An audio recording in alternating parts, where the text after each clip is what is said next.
Welcome, welcome, welcome to the Blue Feathered Stories.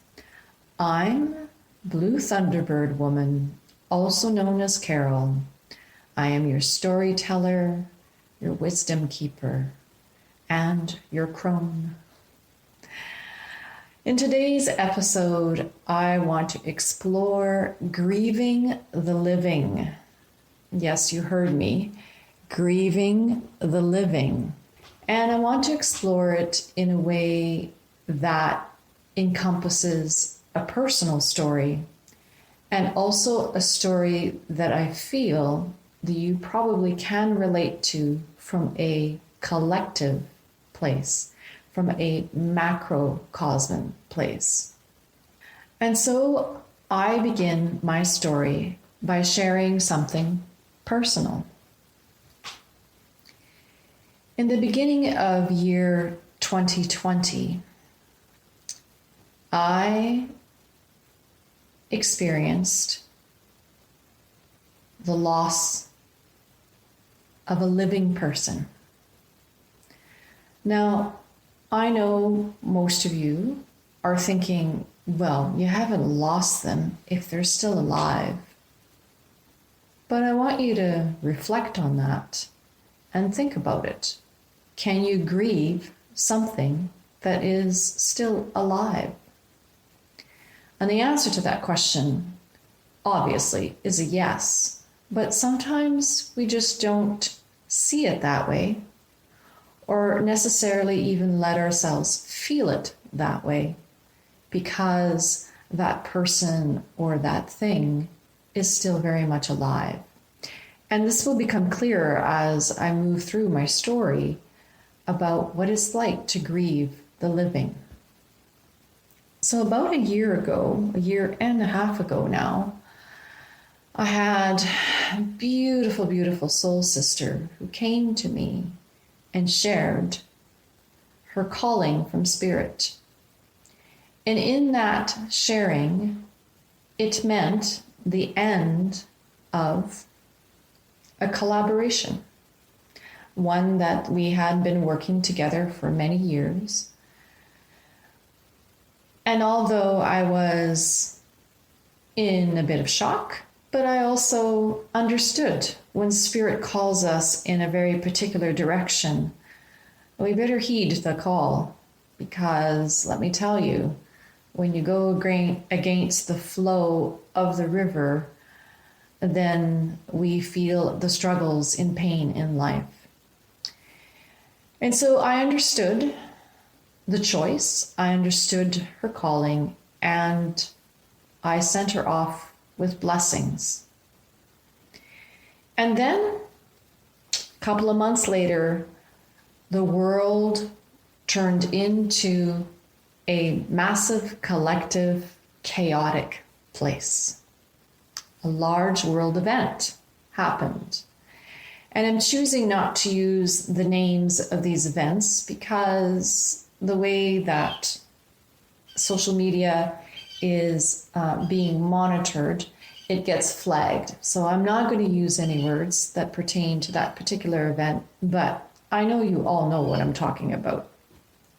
And in the midst of the beginning of that chaotic, life-changing event, I found myself struggling to find my footing with my business, because not only had I lost a collaborator who was a very big part of my business, but I also lost the ability to see people in person in order to offer my services. So I found myself having to do what was necessary in order to survive and put food on the table. And that meant getting super busy with trying to offer my offerings in an online format. And I don't need to get into the details of all how that was, but I know a lot of you can relate. Our lives were turned upside down, and they're still turned upside down, for we are not out of this midst of chaos. But That's what I immersed myself in. I found myself extremely busy navigating how I could continue to make a living and do it on a virtual platform. And then January of 2021 came along. And through the course of the year, of course, in 2020, as we all know, so many of us have felt so many different things. And I really felt something was not right. And I say it in a way that I was missing something, almost like I had soul loss, like I just didn't feel 100%. And yeah, I understand. I know most of the world is feeling the same way, but I'm just saying that my own experience, I was just sort of awakening to the fact that, I wasn't feeling whole, if you will. And in January of 2021, my business came to a crossroad. I was at a fork actually in a road, and I had two choices. One is that I could just let everything go, but I knew that that would cost me my mental health. So the cost was high. Or I could seek help. And the monetary cost of that was high. So it was a struggle to make a decision, because one was your mental health was the cost, and the cost of uncertainty, how you were going to put food on the table. And then on the other hand, it was the monetary cost of asking for help, which then put the business even further behind and in more stress, if you will. So what prevailed in my decision was that I knew I needed help. The business and I needed help. And as always, when you ask Spirit, the divine, the creator, whatever your word is, for help, usually when you're paying attention, something arises. And I saw this advertisement on Facebook, and the caption was, "Bring your purpose to life." And it was really interesting the way in which this program was being sold. It was about how you do not have to be on social media in order to make a six-figure income. And the choice of vocabulary from this offering was very spiritual in nature. And I was attracted to that. So, we click and we get the freebie and we go and we explore. And then my relationship with Juliet Trinkar, the presenter and the shaman of her offering, began in an 8-week program. And within the first weeks of homework, if you will, of self-discovery, I quickly realized that I had been grieving the living. Yeah, I had been grieving the living. There was a hole, this big gap, big space in my heart of missing the person that I spent so much time offering magic to people together. I also realized that my business, Shine Your Light, also was grieving. As a shaman, we understand that absolutely everything has spirit. Everything. From the fork that you use to put food in your mouth, to the rabbit that nibbles your carrots in your garden, to the trees that you have planted to embellish your yard, to the vehicle, the car, the truck that takes you from A to B, to the chair, your most favorite chair that you like to curl up and read a book in. to the fox that trots through the yard, to the birds that sing you those songs every morning without fail. Everything has spirit. And even to the pebble that you might find in your shoe, they all have spirit. And so does your business. Your business has its own spirit. And what I came to realize in the deep, deep, deep work that I did with Juliet was that I was grieving the living. Yeah, I was grieving the living. And in that discovery of loss, of grief, of sorrow, of pain, I was like, wow, I have had a lot of loss of those who depart the earth, whose physical bodies are no longer here with us.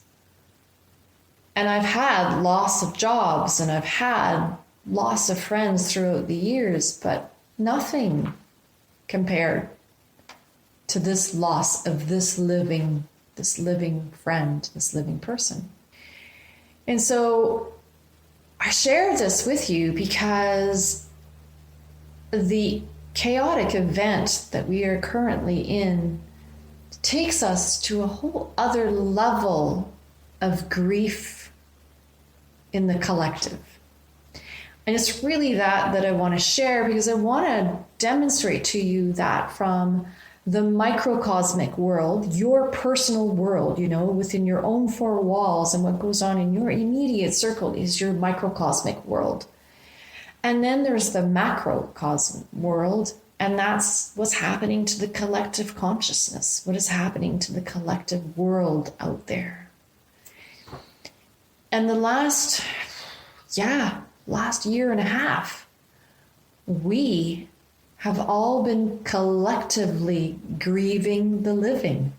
I want you to think about it. Some of you right away will completely relate to this. Some of you might need some pensive thinking about that. I am totally aware, that some of us who are listening have lost the physical people. They have died. They are no longer walking the earth. Whether it be due to the current situation that we're dealing with as a collective, or whether it's due to any other reasons, whether it be accidents or heart attacks, whatever, I recognize that a lot of us have lost a lot of people that we love in our lives. But I really, really want to focus on those that are alive that we have lost. What does that look like for you? And when you sit and think about it from a macrocosmic world, from a grander picture, if you will, many of us have lost the ability to nurture relationships because we are not physically able to be present. When I think about the elderly that went into lockdown and family members were not allowed to visit, that is a loss. We mourn that time with our loved ones. That is a loss. And yet, the people are still living, right?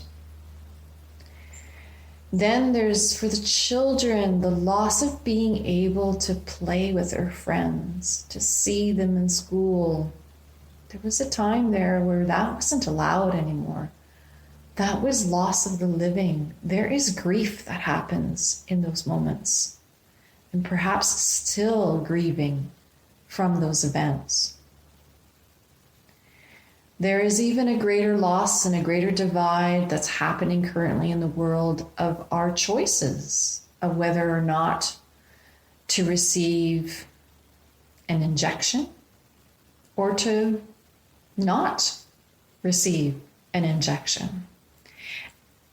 And what's happening is there's a divide that's occurring between our loved ones for choosing what is in their greatest and highest good. There is a divide and a separation and a death, if you will, occurring because certain people choose only because they feel cornered, that they can't see. They won't be permitted to see their loved one unless they decide for the injection. And then there are others who refuse to see others because they have not chosen. And so you see in all of what's going on in this chaotic state that we are in the world, we are unconsciously creating events of loss that give us a grief, and we are grieving the living. These people are still alive. They're still a part of our families. They're still our friends, right? They're still around, but there are choices being made because they've chosen to or haven't chosen to, or whatever be the case of the discrepancy in opinions, is that at the end of the day, if the divide becomes bigger, if the wedge comes in between family members even bigger, then we will grieve the loss of our loved ones. Even though they are still here in time and space, in their physical bodies, we can still go through the grieving process. And the grieving process has several steps. One is denial. We just can't believe that our blood relatives or our best friends or whoever they are in our circle would choose to be angry, to be upset, to judge for the choices that we make. So there's a big denial that happens there. And then the other emotion that may arise is the anger. The anger for being put into this position to begin with. Whether it be it's directed to those loved ones around you, or whether it's directed to the governments, or whether it's directed to the healthcare, whoever you direct it to, it doesn't make a difference. We feel the anger. And then there comes a time of acceptance that it is the way that it is, and there's nothing to be done about it. But yet the grief is still very much there. There's also a phase in our grieving where we make excuses. We will make excuses for others' behaviors. We will make excuses for our own behaviors. We will try to right what we feel has been wronged. So do you see what I'm saying? That on a massive, collective, macrocosmic world right now, we are grieving our living. For some of us, the living is our jobs, our security of feeling that we knew what we were doing in the future, that we had goals and dreams, and now we can't even permit ourselves to do that. So some of us grieve that. Some of us grieve our sovereignty, our freedom. Some of us are grieving that. But whatever it is for you, we are in a collective grieving. This is what this time of chaos has brought to us. Now, I know that sounds all like doom and gloom, and I don't really want us to stay there.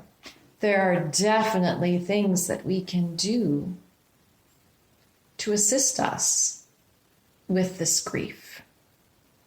And for me, one of the biggest things that I like to do is when the thought arises or a memory or something that comes to me about that person or the very thing that I feel that I have lost, I just take a moment, I close my eyes, I place my left hand on my heart, my high heart, and I take a deep breath, and then I breathe in, and I send them love. Whoever it is, whatever the situation is, I send them love. I imagine this bubble of light, usually pink, and I blow it their way, send it to them so that they are engulfed with love. So that's one way we can deal with the grief of the living. There are other ways in which we can connect with them in a spiritual way, in an invisible way. Perhaps it's just not possible for us to meet with them in person, whether it be because we think they're wrong or we think they're right, or we think we're right and we think we're wrong, or whatever be the case, whatever are those differences, whatever it is that has brought you to that point where you're not seeing your loved ones for whatever reason. There is a way in which we can meet them in the invisible space. And that's usually through meditation or through something called journeying or even in sleep. One of my favorite things to do is to, as I prepare myself for sleep, I call on my guardian angels and my guardian spirit guides, and I ask them to guard me while I sleep. But sometimes I will specifically ask and say, can you take me on my sleep to visit so-and-so this evening so that I could be with them in spirit form without the pain, without the suffering, and without the judgment, so that I can just be in their light and they can be in my light. So that's a beautiful way to connect, to help you through the grief of the living. And one of the things that I find super, super important to do is to just accept the emotions that you're feeling. And then when you're feeling them, to dive deeper and ask for the grace, for the compassion, for the pain that you're experiencing. Ask for some assistance there. However that pain may show up. As I said, it could show up in denial, it could show up in pain, it can show up in anger, it can show up in many different ways. So ask for compassion, ask to be held in grace. And what I'd like to do is, I really just want you guys to think about it, because really, collectively, we are all grieving the living in some way. And I think that what helped me is by recognizing what was going on and that there was so loss for me in that grief. I've been grieving for over a year and I had not recognized it as such. So when I was able to recognize it and label it, for me, it was huge, because then I knew what I was dealing with and I knew how I could help myself through that process. So what I'd like to leave you with is a bit of a journey, a meditation with some light language to assist you if you are resonating with this as truth.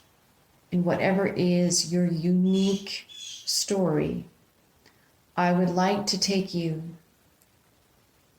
to meet your loved ones, those that you are grieving that are still alive, on a journey, so that you can meet them in the invisible world, in a place where only unconditional love exists, and your healing can begin.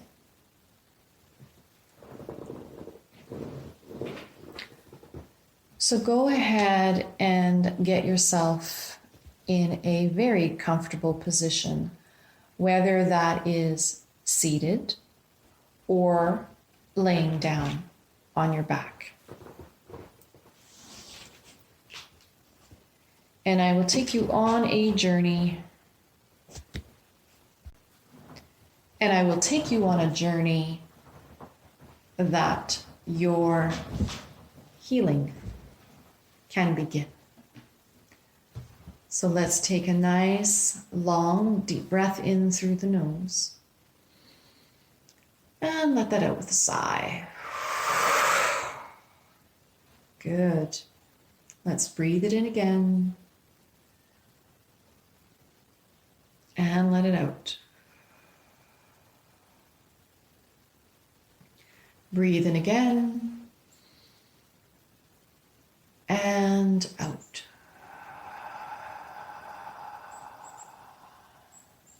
Nice.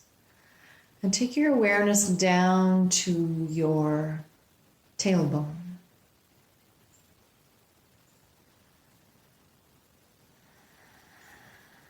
I'm going to take a few moments to center ourselves so you can bring your breath to its natural rhythm and just bring the awareness to the tailbone. And I want you to feel the space below it. Feel or sense or imagine the space above it. And then stretch yourself to the right and to the left as you explore the space in all directions around the tailbone.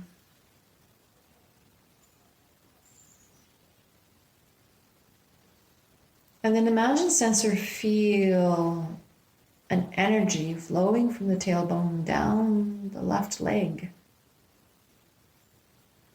all the way down through the sole of the foot, down into the crust of the earth,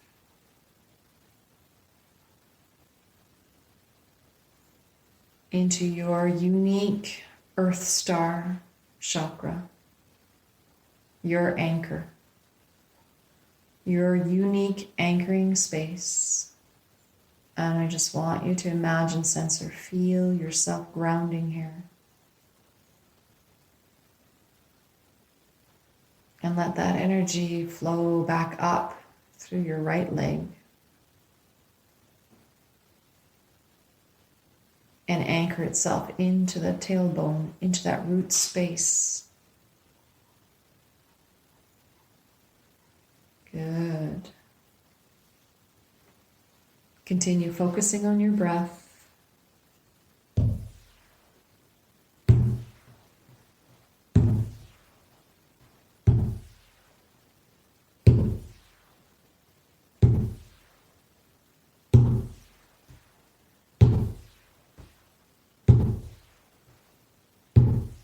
And then bring your awareness to your heart.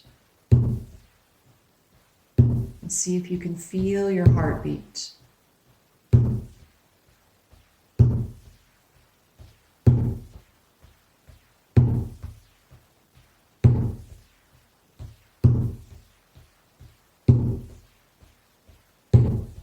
And ground yourself into your heartbeat.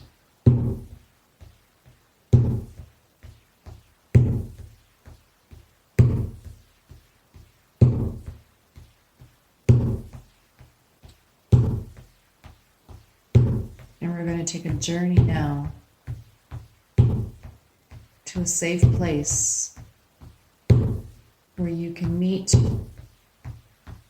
your loved ones that you've been grieving. So imagine, sense, or feel yourself walking out of your space, out of your room, making your way out the front door.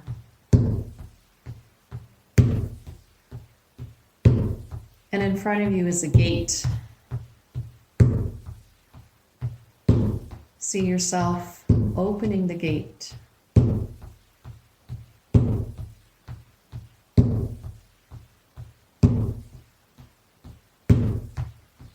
And walking. Find yourself in a meadow. Notice your surroundings.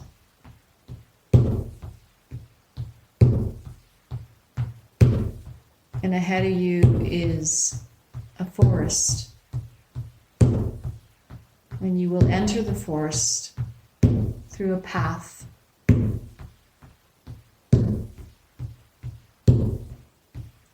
And walk along the path.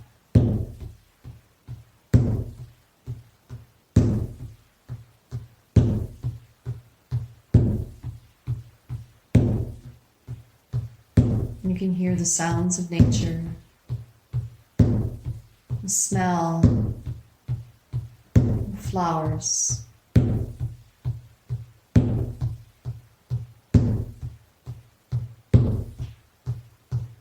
And you can hear the whispers of a great ancestor, a tree ancestor.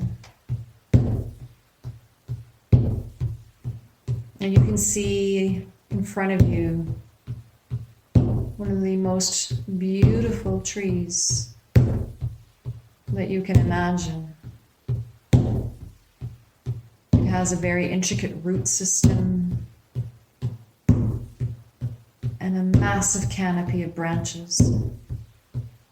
And it is wider than your arms can hug. Approach the tree cautiously and ask it permission to enter.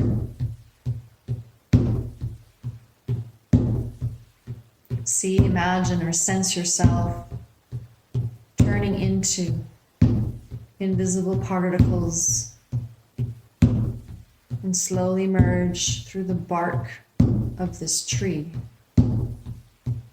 And find yourself inside the trunk.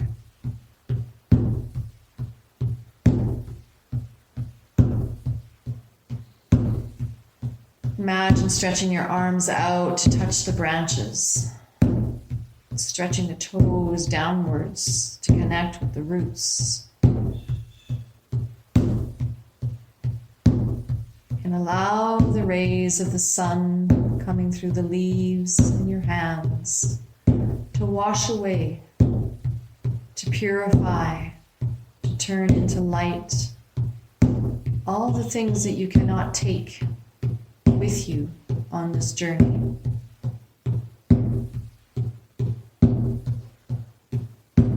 The tree acts as a portal and a bit like a washing station. We do not need to take judgment and pain and suffering where we are going. So let the sun rays curse through the rivers of the veins of the tree and into your luminous body. Breathe through that.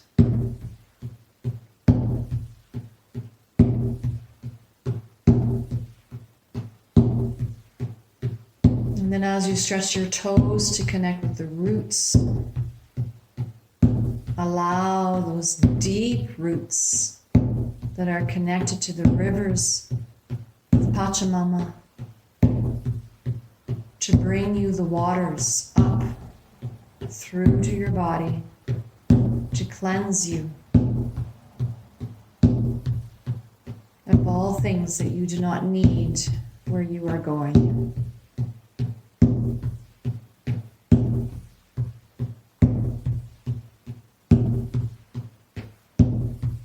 And then looking at the root system, I want you to choose one root.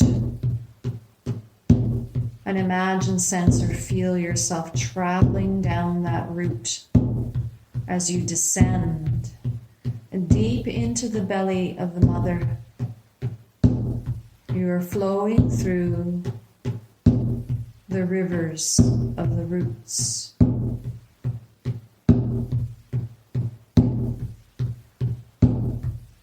As you're flowing, you're being cleansed, washing away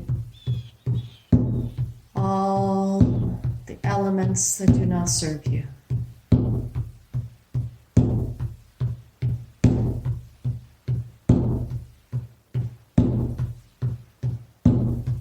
And then you will come to an opening of your root, and it will take you into a massive river. Jump in, flow with the current, as it will take you to a sacred place.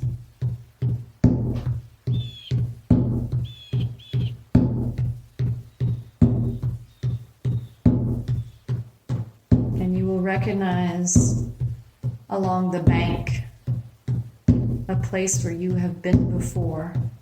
And so see yourself coming out of the river, stepping onto the bank, climbing the bank, and find yourself in a place that feels amazing to you. It is your sacred place, your garden, your space. Look around, notice the details.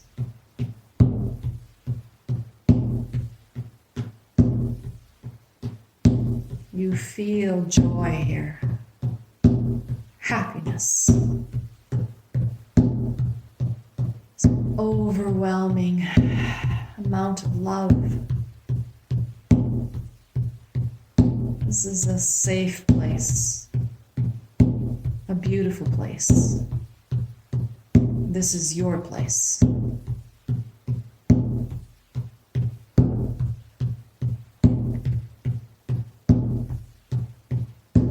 And then just further beyond, you can hear sounds, laughter, giggling, excitement. Walk towards that space. There is a large fire, big bonfire. Sacredness of fire ceremonies have been around way before we existed. And there, greet your loved ones.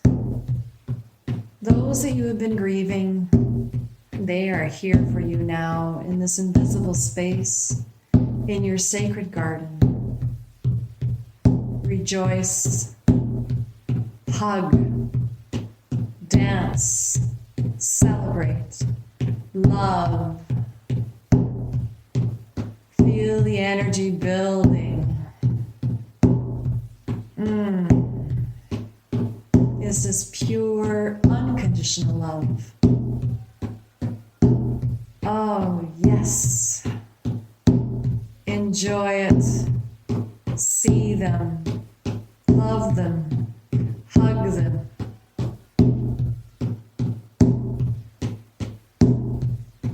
Kiss them.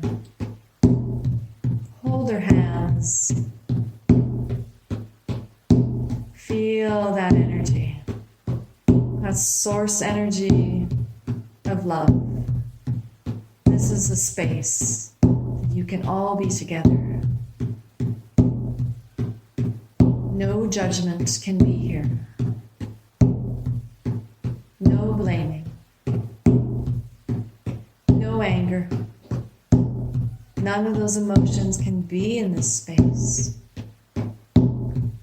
So enjoy and embrace the love that you feel for each and every one of them. Kvinna shonarata kina romahana saya hina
Take a moment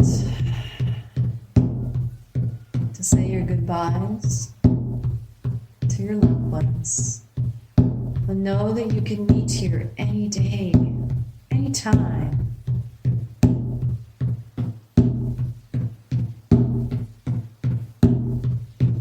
Walk away with a heart overflowing with love. Take that gift that has been given to you. Find your way back down through the bank. Immerse yourself in the river and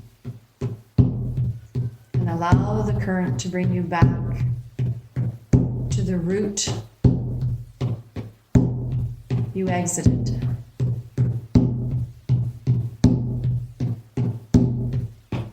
The flow of the water will pulsate you and push you forward, upward, back up through the root, where you will find yourself back into the trunk of the tree. Allow yourself to be bathed with the waters and the rays of the sun, and leave behind whatever you are not able to take with you in the visible world. See yourself slowly stepping out of the tree. Face the tree. Thank the spirit of the tree. And slowly make your way back through the forest to the meadow.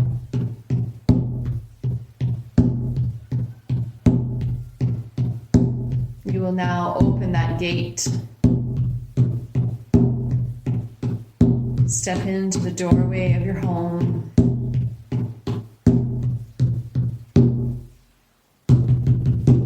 And back into your bedroom, or the room that you're in. Coming back into your space. Back into your body.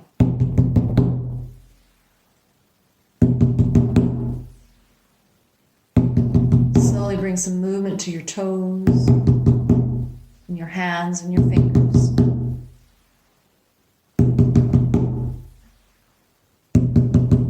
And when you're ready, you can bring your gaze back into the space.